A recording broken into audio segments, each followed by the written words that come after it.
আসসালামু আলাইকুম। হাসান খালেদ, সভাপতি, বাংলাদেশ তৃণমূল পার্টি, আপনাদের সাথে।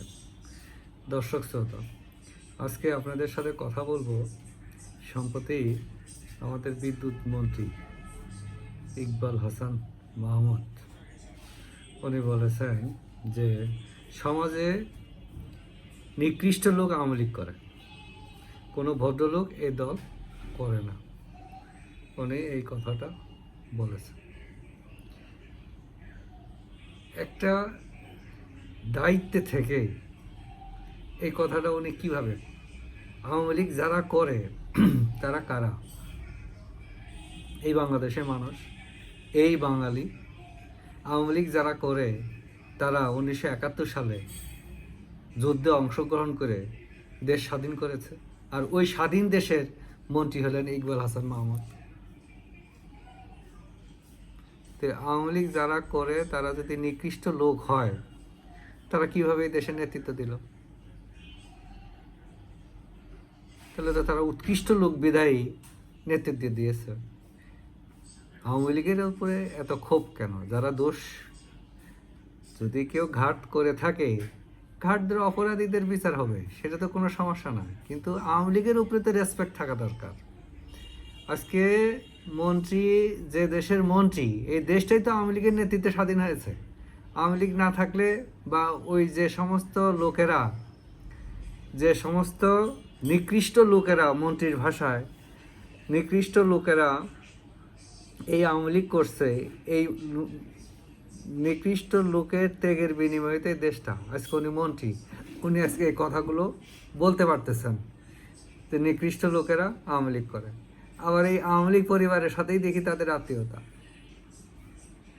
তো এগুলো এখন যেখানে বাংলাদেশ তৃণমূল পার্টি যে বিষয়টা পয়েন্ট আউট করেছে, সেটা হলো মন্ত্রী একটা বিশাল জনগোষ্ঠীকে নিকৃষ্ট বলেছে, একটা বিশাল জনগোষ্ঠীকে নিকৃষ্ট বলেছে।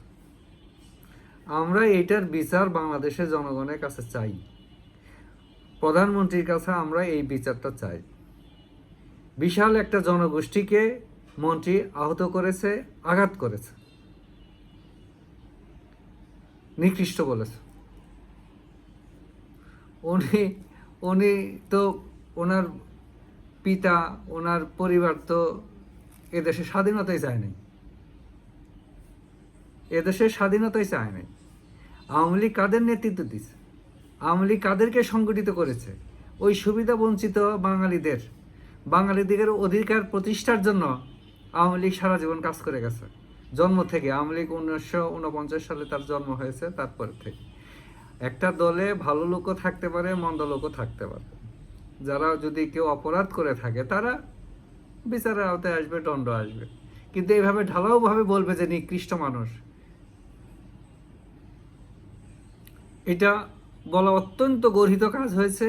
এবং এই মন্ত্রীর রুচির দুর্ভিক্ষ আছে। এই মন্ত্রীর শিক্ষা নিয়ে যে কেউ আজকে প্রশ্ন তুলতে পারে যে ও আদৌ কোনো শিক্ষা লাভ করেছে কিনা এই মন্ত্রী।